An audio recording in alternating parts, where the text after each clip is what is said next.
quantum mechanics and fighting. Two topics that don't normally go together, but it's a lot deeper than you think. And by no means am I a scientist, so just my 2 cents right here.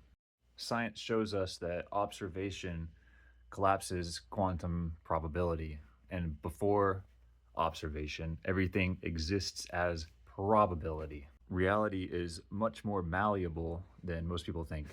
If you become hyper focused, you can force one specific outcome onto reality. This is because we live in a realm of infinite possibilities and timelines, and we're constantly shifting between them. Linear time is an illusion created by our extremely limited five senses. We can only see a fraction of visible light, and we can only hear a fraction of audible sound. What we perceive as reality is just a heavily filtered, low resolution version of what's actually out there.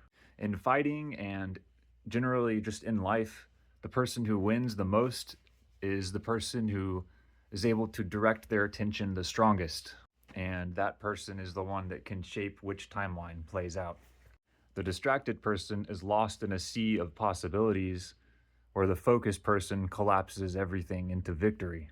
If you think too much about how people are going to see you, you lose all your focus, you lose the magic. That's the downside of social media. A lot of people are too scared of how others will perceive them, and that takes them out of the flow state. That's exactly why the elite obsess over staying completely sober and daily visualization. They're not just training their bodies, they're training their consciousness. Master your attention and you master your reality. The sharpest mind in the room doesn't just react better, it creates the result. And that's exactly why you perform worse the more nervous and anxious you are.